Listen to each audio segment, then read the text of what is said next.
Abba Kyari, Huriwa slams FG for selective extradition of Southerners. Welcome to the news, and please subscribe to our channel. Huriwa accuses federal government of double standards. The Human Rights Writers Association of Nigeria, Huriwa, has accused the federal government of double standards in the extradition of fraud suspects.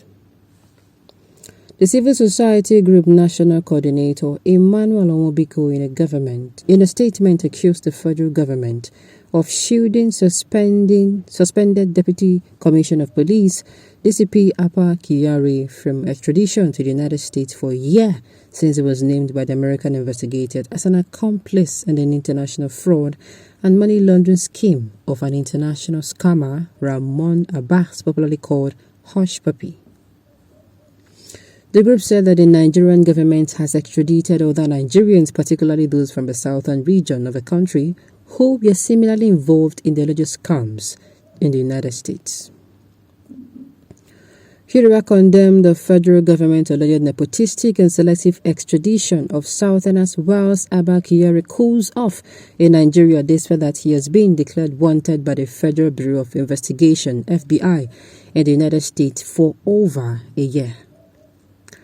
Recall that the Economic and Financial Crimes Commission, EFCC, recently coordinated the extradition of a Yoruba man, Fatade Olamilekan, for alleged wire fraud of over $3.5 million. The Economic and Financial Crimes Commission, EFCC, got to work after the Federal Bureau of Investigation, FBI, declared Olamilekan wanted through the U.S. Dago attach.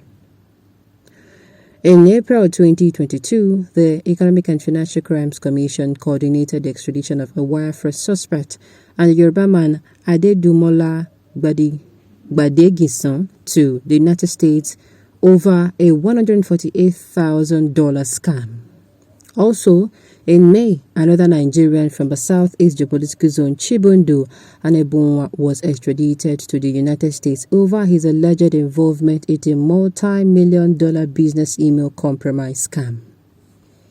However, the Nigerian government has not extradited the suspended head of the Elite Intelligence Response Team of the Inspector General of Police, Abba Kyari, to the United States despite that the Federal Bureau of Investigation, FBI, has declared him wanted for connivance with international scammer Abba, popularly known as Hush Puppy, Huriwa's Omobiko said.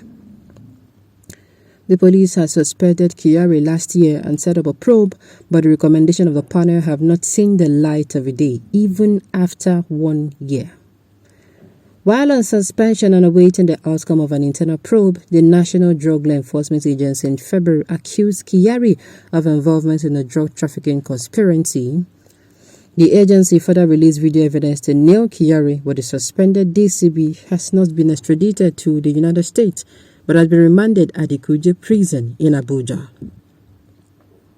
Reacting, Huriwa's Omobiko said the double standards of the Nigerian government is evident for all to see. At least 3 Nigerians had been extradited to the United States since after Kyari's indictment and the Hush Puppy's case and after the FBI declared him wanted.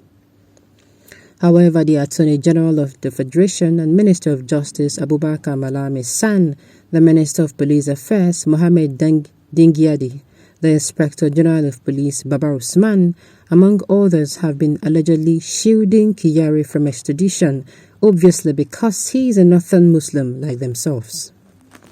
Using various dubious bottlenecks, including the NDLEA case, Kyari's extradition has been delayed through the manipulation of the law, whereas Southerners who were declared wanted by the FBI in America had been extradited. This act of double standards is condemnable and illegal. The Attorney General of the Federation, the Police Minister, and the IGP should stop portraying themselves as ethnic and religious bigots. Crime has no tribe and no religion. What made the extradition of the others possible should also make that of the Kyari immediate to serve as a deterrent to bad eggs among members of the Nigeria Police Force and other security agencies. Failure to punish offenders is a tacit endorsement of crime, which is hazardous to the society. The AGF, Police Affairs Minister, the IGP and others involved must ensure that Kyari is extradited to face trial in the United States before the request becomes status barred.